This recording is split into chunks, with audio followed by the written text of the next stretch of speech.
Hey everybody, I've got some good news today about the GMO issue. There are two stories I want to talk about, but the first one here is this story about Japan canceling a tender offer to buy wheat from the United States. What happened was Reuters reported on Thursday that a strain of genetically modified wheat was found in a field in Oregon that was not approved by the U.S. government. This strain of wheat was linked back to Monsanto Corporation, and it's a strain that was created years ago but never was granted government approval. Now, in the United States, in order for a genetically modified organism to be used, grown, and put into the market for consumption, it has to go through the proper channels of testing. The FDA, the USDA, they have to test these things, and this strain of genetically modified wheat showed up in a field in Oregon which had never been tested before. So as you can imagine, these countries that have been importing US wheat, who are very sensitive to gene altered foods, are not happy. And as you can see here from this article from Reuters, it says Japan again has canceled tender to purchase US wheat. Asian consumers jittery about gene altered foods. This is not only Japan that is worried about this, but other top Asian wheat importers that include South Korea, China, the Philippines, are all saying that they're closely monitoring the U.S. government and their findings of genetically engineered wheat in this farm in the state of Oregon. Like I said, this strain was never approved for sale or consumption, which is quite scary when these regulatory organizations in the U.S. government who claim that they're testing these GMO products, these crops for safety, which we all know is in itself a farce as far as its safety. But the fact that these GMO crops are slipping through the cracks and these pseudo-regulatory organizations aren't even looking at them means that these giant agri-corporations like Monsanto, BASF, Syngenta, they can get their crops out there somehow into the fields of farmers, and it can get into the world food consumption, which is really scary. The Department of Agriculture in the United States on Wednesday, again, they had said that this was developed years ago by biotechnology giant Monsanto Corporation. It was never put into use because of worldwide opposition to genetically engineered wheat. Now, wheat is one of the world's largest traded food commodities because it's used for so many applications. And that's why it makes this such an important issue. Here it says Asia imports more than 40 million tons of wheat annually, which is about a third of all total imports in the world. Behind the United States, the biggest exporter is Australia. So, that being said, these buyers are very cautious of any new GMO products that may be coming into these countries. Now, China even has regulations on genetically modified organisms, whereas the US does not, and that's just pathetic, to say the least. Again, they're talking about the South Korean government monitoring this issue. This is just a little bit more further information regarding the article. Interestingly enough, Monsanto stock has gone down slightly. Just after the march against Monsanto, there's been a slight decline in the value of Monsanto stock. But what I want to talk about next is this GMO lose Europe, victory for environmental organizations. This is pretty groundbreaking. This article came out yesterday. Basically, Europe is fed up and said, we don't want GMOs anymore. Monsanto will halt production of genetically modified corn in all of Europe except Spain, Portugal, and the Czech Republic.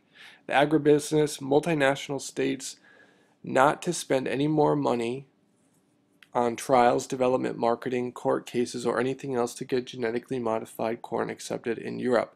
What is happening here is that European countries are not wanting this stuff to be planted in their fields, and they gave a good fight, and Monsanto gave up. Essentially, that's what happened.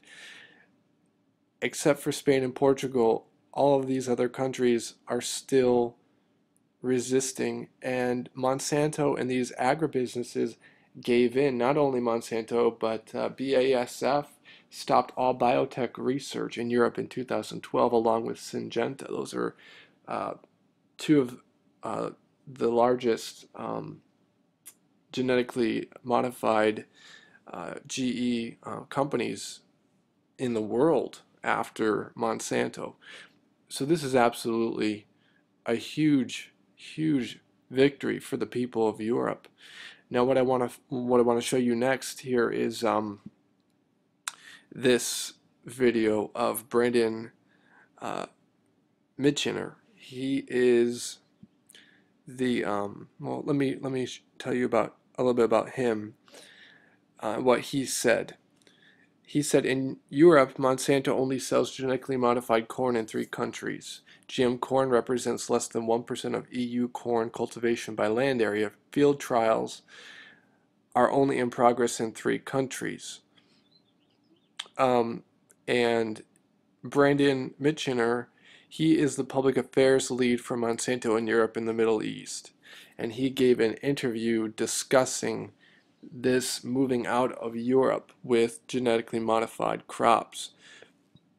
Again, they're talking about how BASF stopped its biotech research in Europe in 2012, and Syngenta also did the same. They followed suit. Only Spain and Portugal are still bringing these in, along with the Czech Republic. This is the interview that they gave with Brandon Mitchiner, and I'll let you watch it here. It's quite interesting.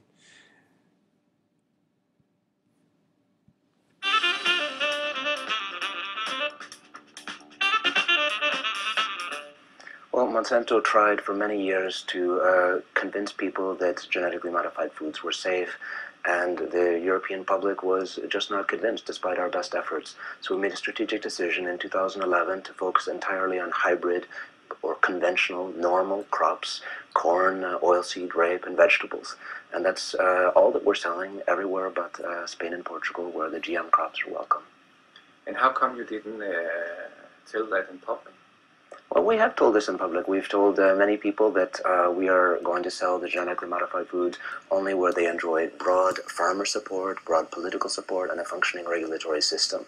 And as far as we're concerned, this only exists in 2 countries in Europe today, that's Spain and Portugal. We have a couple of academic field trials which are still ongoing. This is something that was in progress when we made the decision to focus on the conventional crops, and we didn't want to then leave the professors, the academics in the lurch by withdrawing the funding for this ongoing field trial. So for scientific purposes, we continue to support this in 2 countries, and there's a variety trial going on in another one. But beyond that, we have completely pulled out of genetically modified food research in Europe. It's all gone to the United States and other countries, and we will be happy to bring it back to Europe at such time as the European public wants it. The policy is that we will sell it where people want it. If the farmers want it, and if the government wants it, and if there's a functioning science-based regulatory system, we will be happy to sell it. Monsanto has never said that there's anything wrong with genetically modified foods. We will only sell them to people who want them. And right now, we don't have much support in Europe for trying to sell them, so we have plenty of other things to sell. All right, I want to give some credit to Investigate Denmark here for that video. The main takeaway, guys, on this entire thing is what he said. We will sell it where the people want it. This message goes out to Americans.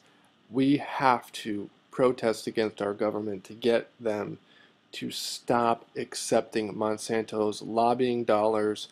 We need to let our senators, our representatives know that we do not want this stuff in our country. We don't want it. Clearly, the millions of Americans that protested on May 25th made it very, very clear, and the majority of Americans still don't know what GMOs are, And the sources, these corporations that use GMOs in their foods, are extremely opposed to labeling GMOs in their foods. My point being here is that these corporations still must surrender to the will and the power of the people, and it's up to the United States government to listen to the people to make changes. Or, if that doesn't work, it's up to the people of the United States to vote with every single dollar that they spend on food. Buy organic food, do not buy processed food that may contain GMOs, and send a message to these companies that buy these genetically modified products to use and their food products to sell to us. Send the message loud and clear to retailers, food manufacturers, and all the way up the chain to these agri corporations who are growing these things. Let them know that we do not want it. So that is what I wanted to share with you today. I think this is a huge victory. Congratulations. I applaud all of you in Europe for working so hard. And this has been going on for years in Europe. But in the United States, this movement is really getting going, and we should follow the lead of the Europeans here. I think we have a little bit of an uphill battle compared to the Europeans, being that Monsanto and many of these companies are headquartered in the United States, and the U.S. government has many Monsanto executives in high-ranking positions, such as the USDA, who are supposed to be protecting us from dangerous foods. But nonetheless, we can still do this. We can still make a change. So I implore all of you guys to keep this going. Keep this march against Monsanto going. Do everything that you can to inform people. Start making your voices heard. Call your senators, your representatives. Let them know exactly how you feel about genetically modified organisms. All right, guys, thanks for listening. Keep your eyes open. I'll post anything else that I find, and take care.